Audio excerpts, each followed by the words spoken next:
dear children. In this video, we will be learning Shakespeare's Julius Caesar, Act 3, Scene 1. Let's see the summary of the scene. The third act provides the crisis of the play. Caesar enters the capital with pomp and show. He ignores the warnings given by the soothsayer and Archimedes. The conspirators crowd around Caesar in support of a petition presented by Metellus Simmer. Caesar shows his arrogance and refuses to change his decision. At this juncture, Casca stabs him.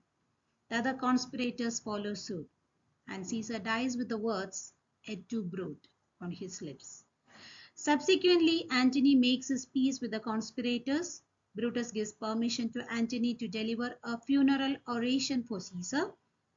At the end of the scene, Antony prophesies bloodshed and civil war. Caesar tells to the soothsayer, "The Ides of March are come." The 15th of March has arrived. As Caesar was warned by the soothsayer in Act 1, soothsayer replied now, "Yes, Caesar, but not yet over." It's in the morning. As we have seen, 8 o'clock, all the conspirators have reached Caesar's house, taken Caesar to the Senate, and on the way, he met the soothsayer and he reminded with arrogance and pride that Ides of March has arrived, nothing had happened to me. Soothsayer reminded Caesar, but not yet over. Here we see the next character who warned and even possibly tried to prevent Caesar's death. Archimedes, schoolmaster who represents the common people or citizens of Rome, offers a letter, a schedule, and asked Caesar to read that. Read this schedule. When Archimedes offered the schedule to Caesar, Decius Brutus requested Caesar, "Trebonius doth desire you to overread at your best leisure this his humble suit." Decius Brutus distracted Caesar with another request by Trebonius. "Trebonius wishes you to read this." That is his humble petition, when it is most convenient to you. He had another petition by Trebonius. Again, Archimedes tried to gain attention of Caesar. He requested Caesar, "O Caesar, read mine first, because mine is a suit, my schedule, the suit that touches Caesar nearer. Read it, great Caesar." Here he requests Caesar, "Read mine first, my schedule first, because mine is a petition. Mine's a suit," means mine is a petition which concerns you, that touches Caesar nearer, which concerns you more personally. So the schedule by Archimedes is a warning to Caesar that should affect Caesar personally, touches Caesar nearer. When Archimedes requested Caesar to read his schedule, what answer or what reply did Caesar give to Archimedes? We get two reasons here. The first one is an explanation why he is not considering his petition, the petition by Archimedes. What touches us ourselves shall be last served. What affects Caesar personally will be considered last. What affects him personally comes last.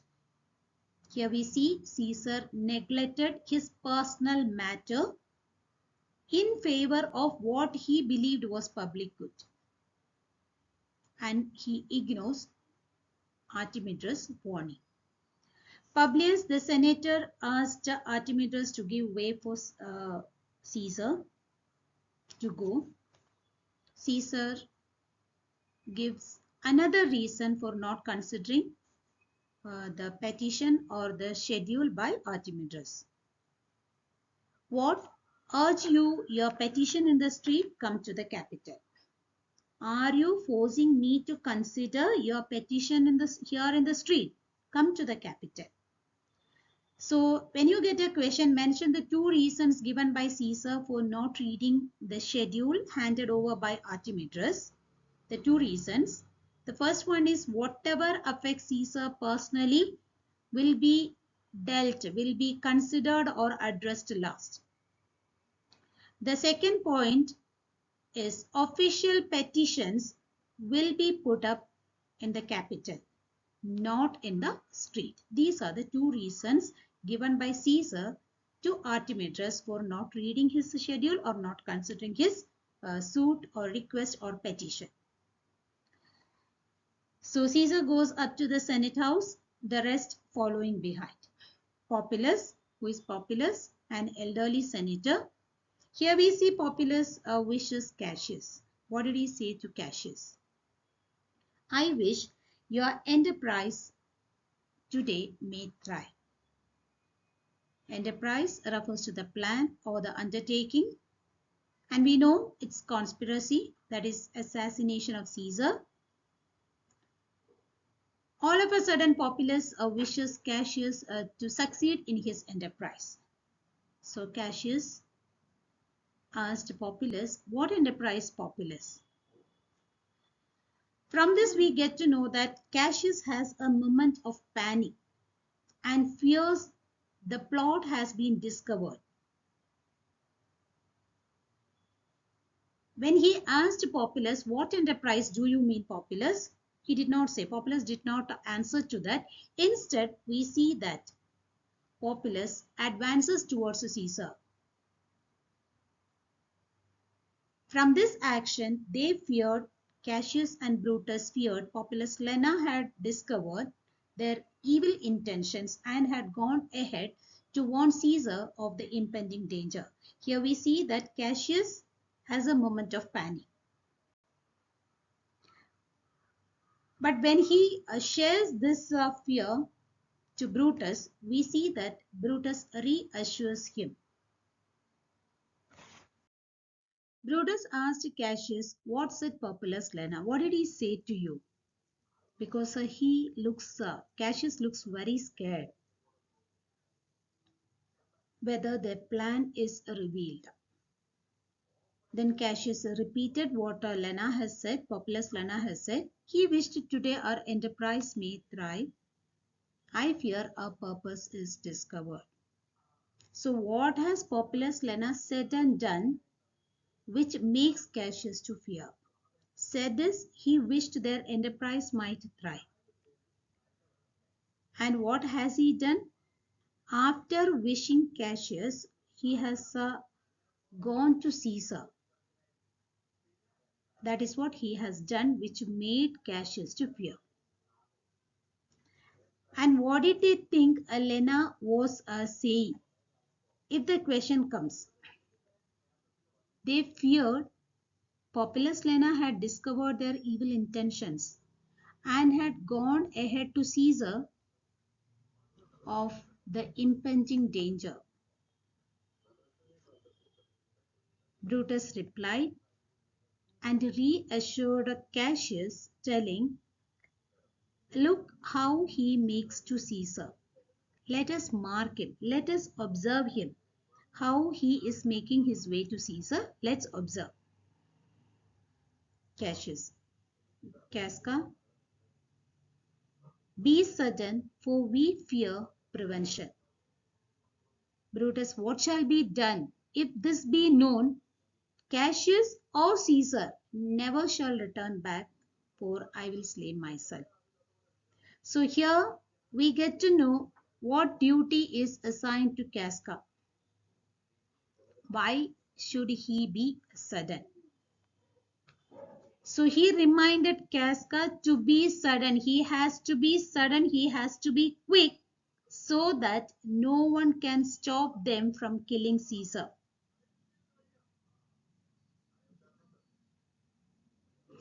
Because Casca is the first to stab Caesar. He reminded Casca. So what duty is assigned to Casca? Why he should be sudden? So be sudden, for we fear prevention. Then he asked Brutus, what shall be done if this be known? This, what does this here refer to? This here refer to the conspiracy to kill Julius Caesar. If Caesar is known to this conspiracy, what would be the outcome? Cassius or Caesar never shall turn back. If this plan is discovered, if this conspiracy is discovered, either Cassius or Caesar will never return alive. And what would be the outcome? For I will slay myself. He will kill himself. Cassius will kill himself.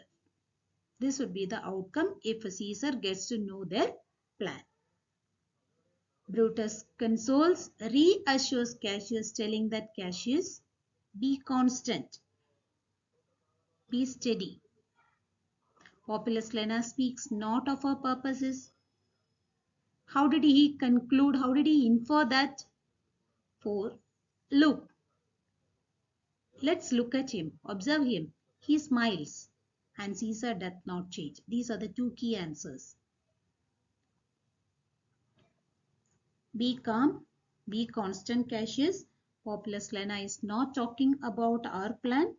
Look, he is smiling and Caesar's appearance does not change. From these two, Brutus infers, concludes that Populus Lena is not informing about their enterprise. Cassius, Trebonius knows his time. For, look you, Brutus, he draws Mark Antony out of the way. From this dialogue, we get to know the answer for the question, what was the task assigned to Trebonius? First, we got to know the duty assigned to Casca. Why should he be sudden? Now, what was the task assigned to Trebonius? Trebonius knows his time and his duty is to draw Mark Antony out of the way. Here gets the answer. Exit Antony and Trebonius. Antony, during this assassination, we see that Antony was away from the scene. Since Trebonius has skillfully taken away Mark Antony from the scene just before the attack on Caesar. Why?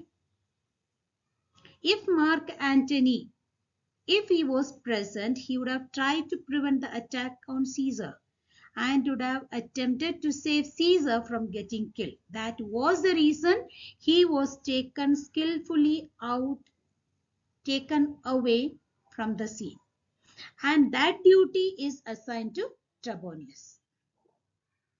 Decius Brutus, where is Metellus Simmer? So here we get to know the duty assigned to Metellus Simmer. He has to present a suit to distract Caesar. He has to present the suit, a request. He is the petitioner here. Let him go and presently prefer his suit to Caesar. That is a task or duty assigned to Metellus Simmer. Let him go and present his petition to Caesar instantly, immediately. Brutus, he is addressed, he is ready. And what we should do? Press near and second him, support him. Stand together, stand around him, crowd around him and support him. Cinna, Casca, you are the first that to raise your hand.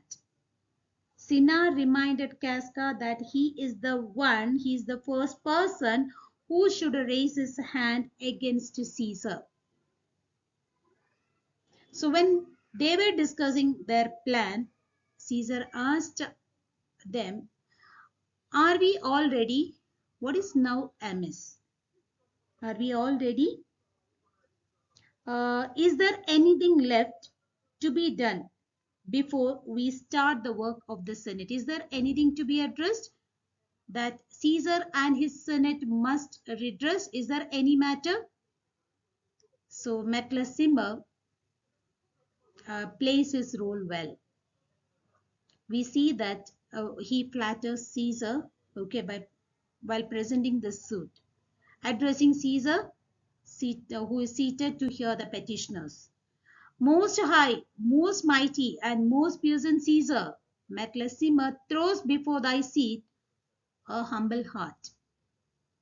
In what way did Simmer flatter Julius Caesar? So he addresses Caesar. He, most high, most mighty, and most powerful Caesar, I throw a humble heart before your throne. Before he could complete his request, Caesar interferes. When Metellsimer requested Caesar regarding the repealing of his banished brother, Caesar gives some arguments to reject the petition by Metellsimer. I must prevent the Metellsimer. These couchings, this is the first argument, these couchings and these lowly courtesies might fire the blood of ordinary men and turn pre-ordinance and first decree into the law of children. Till here the first argument. These bowing, bending down salutations, lowly courtesies, he knelt down and requested. These actions might warm the blood of ordinary men, not Caesar. And it warms the blood of ordinary men, and they turn the law and order into the law of children. Children, they play the way they like and they change the rule. But Caesar doesn't change. The decision Caesar has taken will never be changed. Your couchings and lowly courtesies can change ordinary men, and they may change the law and order into the law of children. Change the order and law which is existing from the very beginning into children's game. They play the way they like. So be not fond of. Don't be so foolish to think that Caesar bears such rebel blood. Don't be so foolish to think that Caesar has such a rebel spirit, false spirit, unstable spirit that will be taught from the true quality, that will melt or change from the firm nature with that which melted fools, which persuades fools, such as sweet words, low-proved courtesies, and base spaniel fawning. Your sweet words, mighty Caesar, powerful Caesar, then low-proved courtesies, bending down, saluting Caesar, base spaniel fawning, crouching like that of a dog wanting to be petted. These actions, all these will not change Caesar, will not help Caesar to change his determination. It may change ordinary men. These are the two arguments given. And ultimately, the decision taken by Caesar is thy brother, your brother, by law is banished, by decree is banished. And if you do bend and pray and request humbly for him, I spurn thee, I kick you out like a cur, a dog out of my way. Remember, Simmer. No, realize, understand, remember, Caesar doth no wrong, nor without cause will he be satisfied. Know that Caesar does not do any wrong. Whatever he does according to the law and proper reason. And Caesar will never be convinced without a good reason. Metellsimer asked the remaining conspirator standing there, is there no voice more worthy than my own to sound more sweetly in great Caesar's ear for the repealing of my banished brother? Is there anyone more influential than Metellsimer more worthy than my own voice, more worthy, more influential than Simmer, who can speak convincingly to Caesar regarding the repealing of my banished brother. So if the question comes, what is the suit of Metellus? Here lies the answer, repealing of my banished brother. Brutus comes forward, he kneels down and he kisses Caesar's hand and he tells, I kiss thy hand, Caesar, but not in flattery. And what did he say further? Desiring thee that Publius Simba may have an immediate freedom of a repeal. This is a request by Brutus. From here, desiring till a repeal. Requesting you to grant permission for Publius Simba. Publius Simba is brother of Metellus Simba. Have an immediate freedom of a repeal. To be recalled from the exile, he is banished. To be recalled from exile immediately. Caesar asked, what Brutus? By the time Cassius comes forward, he kneels down and he requested Caesar, pardon Caesar, Caesar, pardon. And I lie, as low to thy foot doth Cassius fall. I bend as low as your foot to beg you. What is his request? To beg enfranchisement for Publius Simper, to restore the rights of citizenship to Publius Simper. Enfranchisement, right to be a free citizen. That's right to vote. Enfranchisement. So, request by Cassius, this is the answer. To beg enfranchisement for Publius Simper.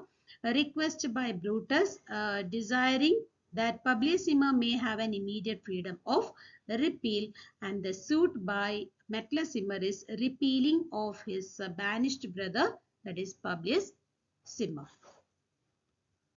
Caesar replies to the request of Cassius, I could be well moved if I were as you. If I could pray to move, prayers would move me. So these two lines reply to Cassius.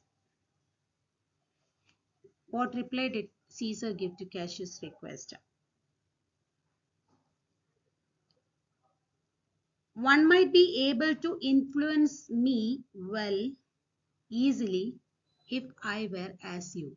I am not Cassius. I am Caesar. Nobody can influence me. Nobody can change my decision. If I could pray to move, prayers would move me. If Caesar could pray, others would change their mind. If Caesar could pray that others could change their mind, then Caesar himself be persuaded by others. Prayers would move me. If like Cassius, if Caesar could allow himself to plead with others and change their mind, then others pleading also could move Caesar.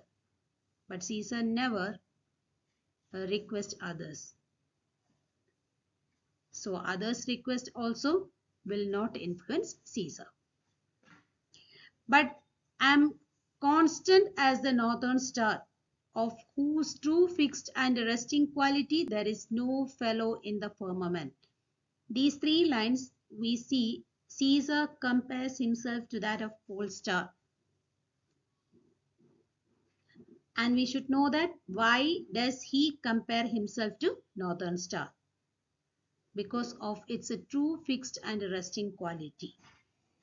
That means entirely different from other stars in the firmament. Firmament is sky. There is no fellow in the firmament of whose true fixed and resting quality.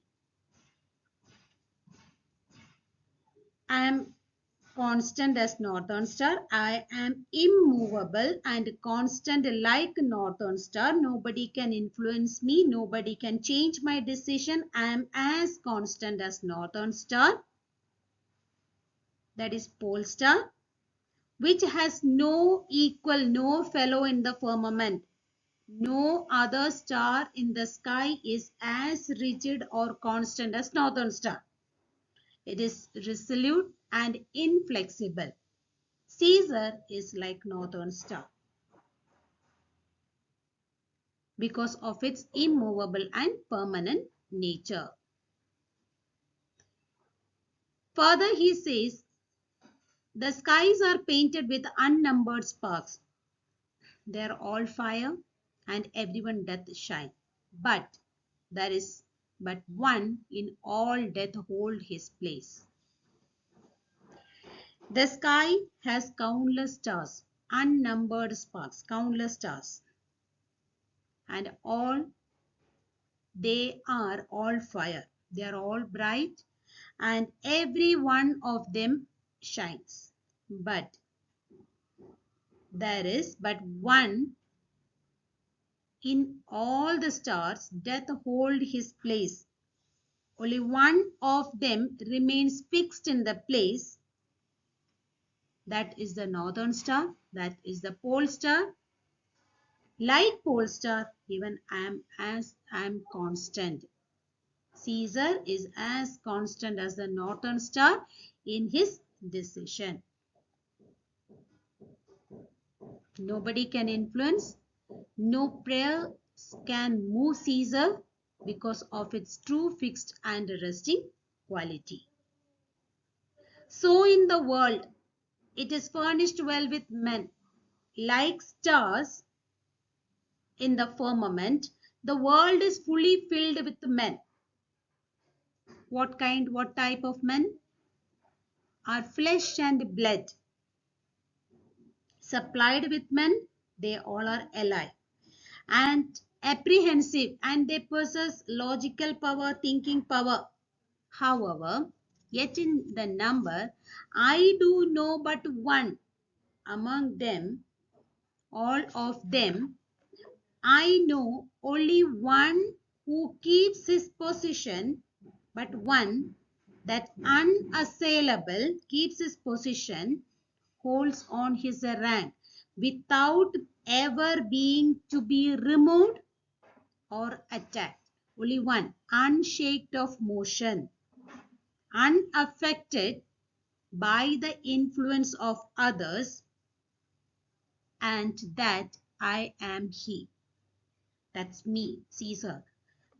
So the comparison is stars in the firmament. Similarly, the world is filled with the people, yet Caesar stands apart, being most unshaked of his movement, and being constant.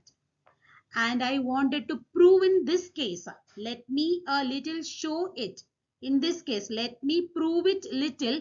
In this case of Metellus. Even in this, that I was constant, that I am firm in my decision. And my decision is Publius Simmer should be banished, and constant do remain to keep him so. I am firm even now to keep him in continued exile. I wanted to prove it in this case. Cinna comes forward. O Caesar. Caesar replied, will you lift up Olympus? There is a reference, Olympus, a great mountain in Greece, believed to be the home of gods. It's that means it is impossible to lift the mountain. That means his decision is as firm as a mountain. Are you trying to lift up Olympus? Decius Brutus comes forward. Great Caesar.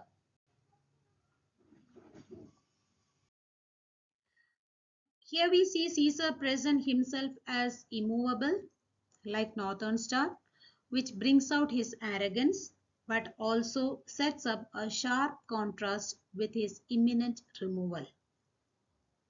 It also contrasts with Brutus' belief that Caesar is changeable and bound to become tyrannical, which was his entire justification for killing Caesar.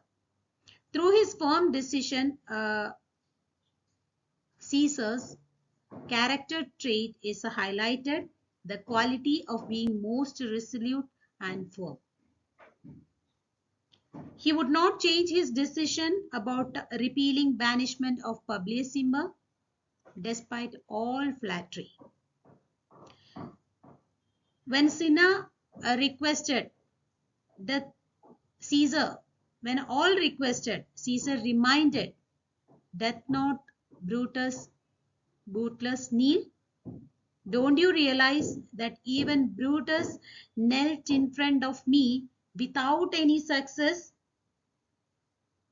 and his request was rejected? Don't you remember?" That's the end of the conversation. Now it is the role of Casca, a duty assigned to Casca. He is the first one to stab Caesar.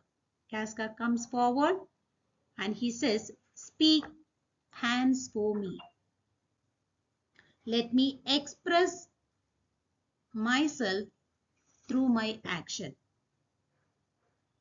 Casca stabs Caesar first, then the other conspirators, and finally Brutus stabs Caesar. And the last words from Caesar, "Et tu, Brute. You also, Brutus. Then let me die. Fall, Caesar. Then fall, Caesar. Even you also included in this. Even you also, Brutus. Then Caesar should die." What does it convey? What does these words convey? It conveys surprise and shock that Brutus, Caesar's friend, would kill him. Brutus is the last to strike, a betrayal of friendship which shocks Caesar. The second part of the scene will be uploaded soon. Thank you, children.